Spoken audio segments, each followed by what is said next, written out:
Like all of you, I was hoping the beginning of 2022 would mean the end of COVID.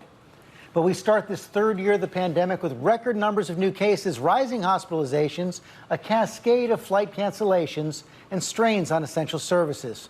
One bright spot, the evidence is mounting that almost all vaccinated Americans, even if they test positive for the Omicron variant, will not become seriously ill.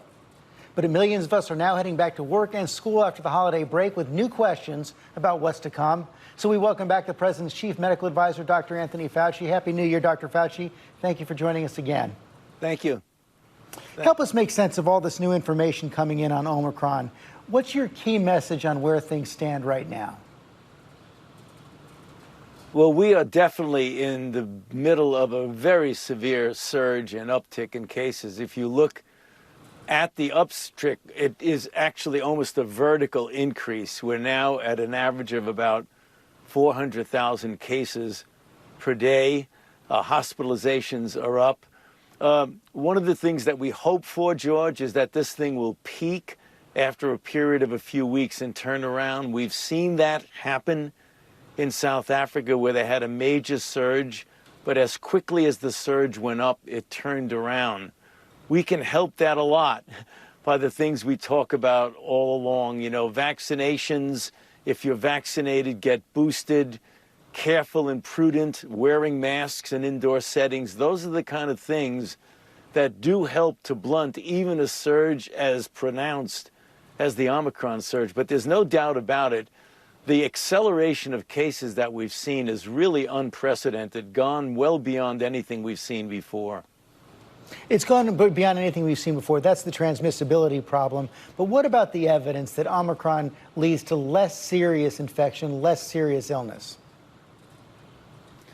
Well, there's accumulating evidence, George, that is the case. We first got inkling of that in South Africa when one looked at the relationship and the ratio between hospitalizations and cases. It was lower. The duration of hospital stay was lower. The requirements for oxygen was lower.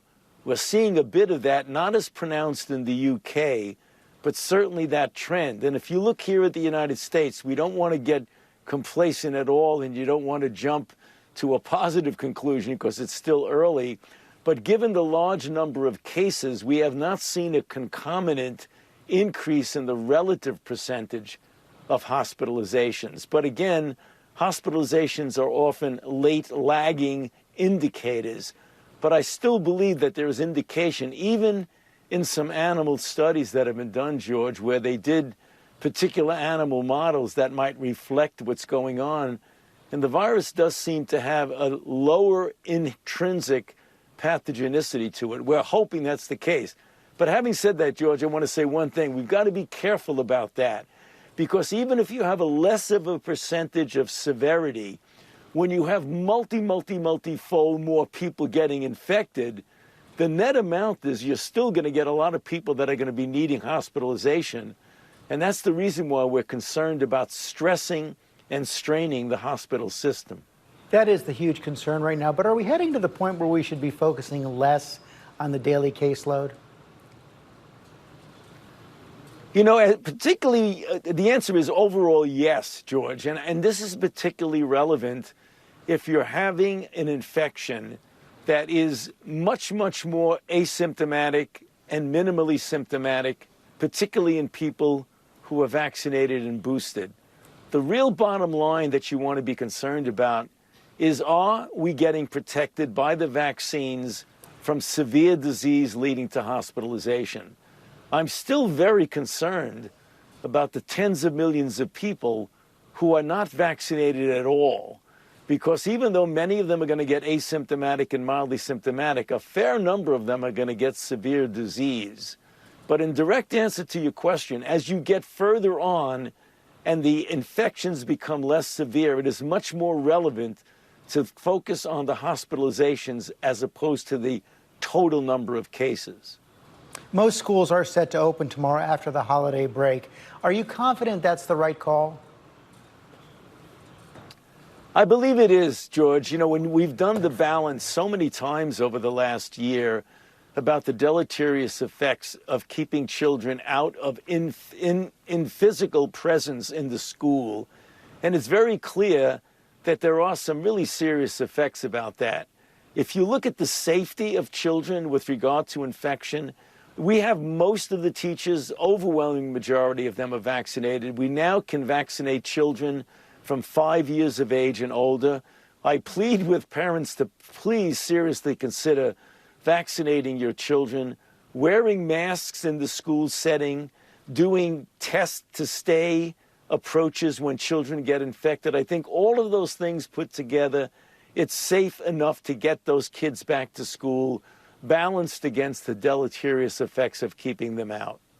There's a pretty big backlash this week to the CDC cutting quarantine for those who've tested positive without symptoms to 5 days. First of all, are you surprised by that? And why not have a negative test? Why not require a negative test for that extra layer of protection? Well, let's talk about the first principle, George. The idea of if a person is without symptoms and infected, that they need to be isolated for 5 days. Normally, that would be 10 days.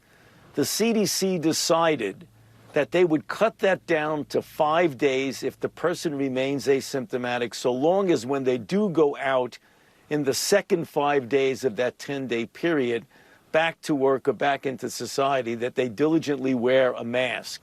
You're right, there has been some concern about why we don't ask people at that 5-day period to get tested. That is something that is now under consideration. The CDC is very well aware that there has been some pushback about that. Looking at it again, there may be an option in that testing could be a part of that. And I think we're going to be hearing more about that in the next day or so from the CDC. Finally, sir, what's the best piece of news you can give us to start 2022? Well, the best piece of news, George, is that if we continue, and I hope that people who are now seeing the devastating effects that this virus has done on us with an Omicron surge, that we get more people vaccinated to the point that when Omicron comes down to a low level, we keep it down at a low level enough that it doesn't disrupt our society, our economy, our way of life. That's what I'm hoping for.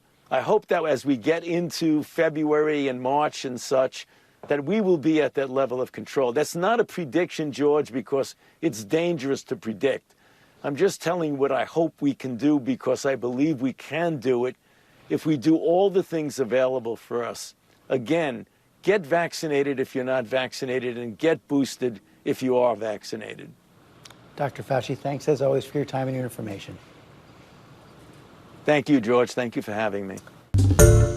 Hi, everyone. George Stephanopoulos here. Thanks for checking out the ABC News YouTube channel. If you'd like to get more videos, show highlights, and watch live event coverage, click on the right over here to subscribe to our channel. And don't forget to download the ABC News app for breaking news alerts. Thanks for watching.